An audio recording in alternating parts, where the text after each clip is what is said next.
ನಮಸ್ತೆ ಸ್ನೇಹಿತರೆ. ವೈಶಾಖ ಪುರಾಣದ 18ನೇ ಅಧ್ಯಾಯ ವ್ಯಾಧಾನ ವೃತ್ತಾಂತ. ನಮೋ ನಮಸ್ತೆ ಜನ್ಮಕಾರಣಾಯ, ನಮೋ ನಮಸ್ತೆ ಸ್ಥಿತಿಕಾರಣಾಯ, ನಮೋ ನಮಸ್ತೆ ಲಯಕಾರಣಾಯ, ನಮೋ ನಮಸ್ತೆ ಕೀಲಕರಣಾಯ. ವ್ಯಾಧನು ಶಂಖಬ್ರಾಹ್ಮಣನನ್ನು ಕುರಿತು ತನ್ನ ದುರ್ಬುದ್ಧಿ ಹೇಗೆ ಬದಲಾಯಿತು, ನನಗೆ ಎಂದೂ ದುಷ್ಟ ವಿಷಯಗಳ ಆಸಕ್ತಿ ಬರದಂತೆ ಅನುಗ್ರಹಿಸಿರೆಂದು ಬೇಡಿದನು. ತನಗೆ ಸಂಸಾರ ಸಾಗರವನ್ನು ದಾಟಲು ಮಂತ್ರೋಪದೇಶಿಸಬೇಕೆಂದು ಕೇಳಿದನು. ನಾನು ದುಷ್ಕರ್ಮಗಳಿಂದ ಪಶ್ಚಾತ್ತಾಪಪಟ್ಟು ಉಪದೇಶಕ್ಕೆ ಕಾತುರನಾಗಿದ್ದೇನೆಂದನು. ಶಂಖ ಬ್ರಾಹ್ಮಣನು ಸಂತೋಷಚಿತ್ತನಾಗಿ ಬೇಗನಿಗೆ ವೈಶಾಖ ಮಾಸ ಧರ್ಮವನ್ನಾಚರಿಸುವಂತೆ ಹೇಳಿದನು. ಅವರಿಬ್ಬರು ಹತ್ತಿರದ ಸರೋವರದ ಬಳಿ ಹೋಗಿ ಅಲ್ಲಿನ ನೀರನ್ನು ಕುಡಿದು ಸುಂದರವಾದ ವಾತಾವರಣದಲ್ಲಿ ತರುಲತೆ ವೃಕ್ಷಗಳಿಂದ ಕೂಡಿದ ಮನೋಹರವಾದ ಕಾಡಿನಲ್ಲಿ ಕಾಲ ಕಳೆದರು. ಶಂಖ ಬ್ರಾಹ್ಮಣನು ಸರೋವರದಲ್ಲಿ ಸ್ನಾನ ಮಾಡಿ ಐಹಿಕ ಮತ್ತು ದೈವ ಪೂಜೆ ಮಾಡಿದನು. ವ್ಯಾಧನು ತಂದುಕೊಟ್ಟ ಬೆಲ್ಲದ ಹಣ್ಣುಗಳನ್ನು ದೇವರಿಗೆ ನಿವೇದಿಸಿ ತಾನು ತಿಂದನು. ನಂತರ ಶಂಖ ಬ್ರಾಹ್ಮಣನು ವ್ಯಾಧನಿಗೆ ವೈಶಾಖ ಮಾಸದ ಧರ್ಮಗಳನ್ನು ಉಪದೇಶಿಸಿದನು. ತನಗೆ ಪೂರ್ವಜನ್ಮ ವೃತ್ತಾಂತವನ್ನು ತಿಳಿಸಿರೆಂದು ವ್ಯಾಧನು ಹೇಳಿದಾಗ ಶಂಖ ವಿಪ್ರನು ಅದನ್ನು ತಿಳಿಸಿದನು. ಹಿಂದೆ ವ್ಯಾಧನು ಶಕಲ ನಗರದಲ್ಲಿ ಶ್ರೀವತ್ಸ ಗೋತ್ರಜನಾದ ಸ್ತಂಭನೆಂಬ ಬ್ರಾಹ್ಮಣನಾಗಿದ್ದನು. ಇವನು ಒಬ್ಬ ವೈಶ್ಯ ಸ್ತ್ರೀಯಲ್ಲಿ ಅನುರಕ್ತನಾಗಿ ತನ್ನ ನಿತ್ಯ ಕರ್ಮಗಳನ್ನು ಮರೆತನು. ಅವನ ತೇಜಸ್ಸು ಕ್ಷೀಣವಾಗಿ ಕಳೆಗುಂದಿದ್ದನು. ಆಚಾರ ಭ್ರಷ್ಟನಾದ ಅವನ ಸೇವೆಯನ್ನು ಕೈ ಹಿಡಿದ ಹೆಂಡತಿಯು ತಪ್ಪದೆ ಮಾಡುತ್ತಿದ್ದಳು. ತನ್ನ ಗಂಡನ ವೈಶ್ಯ ಸಹವಾಸ ತಿಳಿದಿದ್ದರೂ ಆಕೆ ಅವನಿಂದ ವಿಮುಖಳಾಗಲಿಲ್ಲ. ವೇಶ್ಯ ಸಹವಾಸದಿಂದ ಅವನು ಮದ್ಯ ಮಾಂಸಗಳನ್ನು ಸೇವಿಸಿದನು. ಕಾಲಕ್ರಮೇಣ ಅವನಿಗೆ ಭಗಂಧರ ರೋಗವು ಪ್ರಾರಂಭವಾಯಿತು.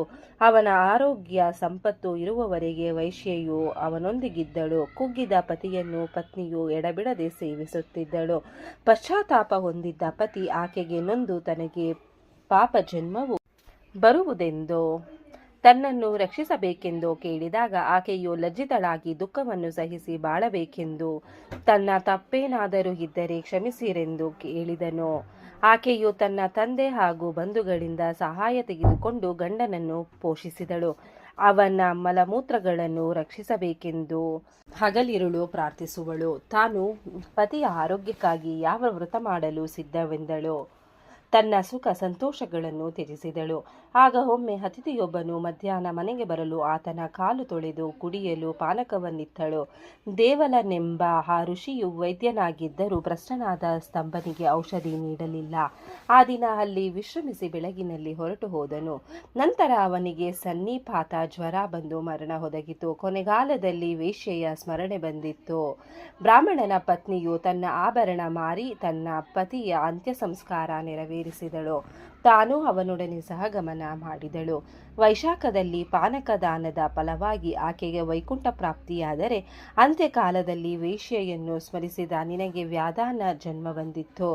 ಆದರೆ ನೀನು ಪಾನಕದಾನಕ್ಕೆ ಅನುಮತಿ ನೀಡಿದ ಕಾರಣ ಸುಬುದ್ಧಿಯುಂಟಾಗಿ ಧರ್ಮದಲ್ಲಿ ಆಸಕ್ತಿ ಬಂದಿತ್ತು ಎಂದು ಶಂಖ ಬ್ರಾಹ್ಮಣನು ವ್ಯಾಧನಿಗೆ ಹೇಳಿದನೆಂಬಲ್ಲಿಗೆ ವೈಶಾಖ ಮಾಸ ಮಹಾತ್ಮೆಯ 18ನೇ ಅಧ್ಯಾಯ ಮುಗಿಯಿತು.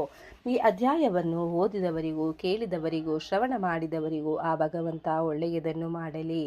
ಓಂ ನಮೋ ಭಗವತೆ ವಾಸುದೇವಾಯ ನಮಃ. ಧನ್ಯವಾದಗಳು ಸ್ನೇಹಿತರೆ.